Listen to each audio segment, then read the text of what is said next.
আসসালামু আলাইকুম বন্ধুরা, আমি এই মুহূর্তে আছি শারজা এয়ারপোর্ট। এখানে আমার 3 ঘন্টা ট্রানজিট।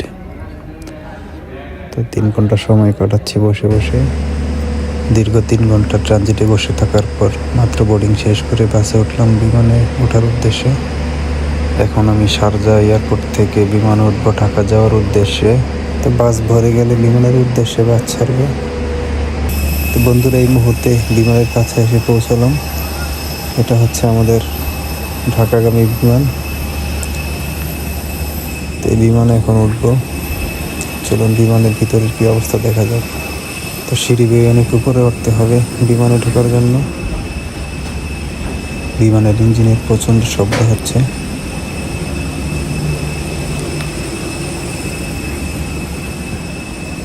ইতালি থেকে শারজা আসার সময় আমার সিট নাম্বার যেটা ছিল, শারজা থেকে ঢাকা যাওয়ার সময় সিট নাম্বার 1, কারণ আমি অনলাইনে সিট বুক দিয়ে রেখেছিলাম।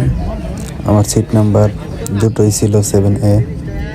দেখতেই পাচ্ছেন পাশে আরেকটি বিমান টেক অফের জন্য রেডি হচ্ছে। এই বিমানটি মাত্র ল্যান্ড করলো। আমাদের বিমান মাত্র অ্যানাউন্স করলো যে টেক অফ করবে। এখন টেক অফ করার উদ্দেশ্যে রানওয়েতে যাবে। তো বন্ধুরা, এই মুহূর্তে শারজার মাটিকে বিদায় জানিয়ে ঢাকার উদ্দেশ্যে ছুটে চললো বিমান। জানালার গ্লাসটা খুব একটা পরিষ্কার না, তাই বাইরের অংশ ভালোভাবে বোঝা যাচ্ছে না। তো বিমান সোজা উপর দিকে উঠে যাচ্ছে। শারজার আকাশটা খুবই পরিষ্কার, একদম উপর থেকে সব কিছু ক্লিয়ার দেখা যাচ্ছে। মেঘ নেই বললেই চলে। বন্ধুরা, প্রচণ্ড ক্ষুধা লেগেছিল। ঠিক সেই মুহূর্তেই খাবার দিয়েছে বিমান থেকে। দেখুন কি কি খাবার দিল।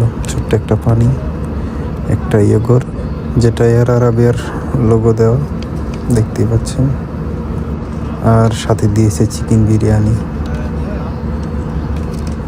যাই হোক, খাওয়া দাওয়া সেরে নেই, কারণ আমি প্রচণ্ড ক্লান্ত এবং প্রচণ্ড ক্ষুধার্ত। চিকেন বিরিয়ানির স্বাদটা খারাপ ছিল না, মোটামুটি এভারেজ ছিল। এয়ার আরাবিয়াতে সবসময় খাবার কিনে খেতে হয়, কিন্তু আমি যখন টিকিট বুক দিয়েছি তখন খাবার চুজ করার ফ্রি অপশন ছিল, তাই আমাকে আর খাবারের জন্য পে করতে হয়নি। তো খাওয়া দাওয়া শেষ। দেখুন বাইরের কি একটা মনোরম পরিবেশ। আকাশ পুরোই ক্লিয়ার। আরবের মরুভূমি এত উপর থেকে পুরো স্পষ্ট দেখা যাচ্ছে, যদিও ক্যামেরায় তত একটা ভালো বোঝা যাচ্ছে না। বন্ধুরা, চলতে চলতে এই মুহূর্তে আবার রাত। এখন আছি আমরা ইন্ডিয়ার আকাশে। শারজা থেকে ঢাকা যেতে সময় লাগবে 4.5 ঘন্টা।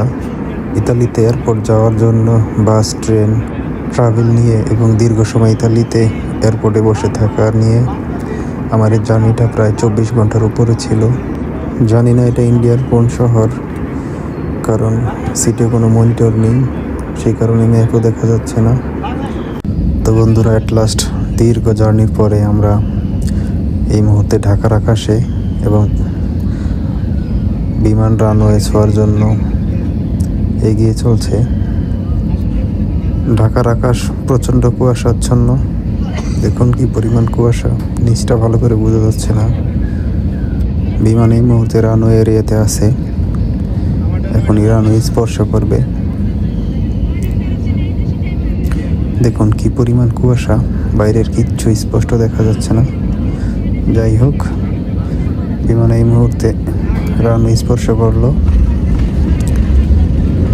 তো বন্ধুরা, দীর্ঘ সময় জার্নি করার পরে আমি খুবই ক্লান্ত, তাই আর ঢাকা এয়ারপোর্টের ভিতরে ভিডিও করা হবে না। আমরা এখন বিমান থেকে নামলাম। বিমান থেকে নেমে বাসে উঠলাম, এবং বাস আমাদেরকে এক্সিট গেট পর্যন্ত নিয়ে যাবে। তো ভালো থাকবেন সবাই। দেখা হবে পরবর্তী কোনো ভিডিওতে। ভালো লাগলে পেজটি ফলো দিয়ে রাখবেন। আসসালামু আলাইকুম।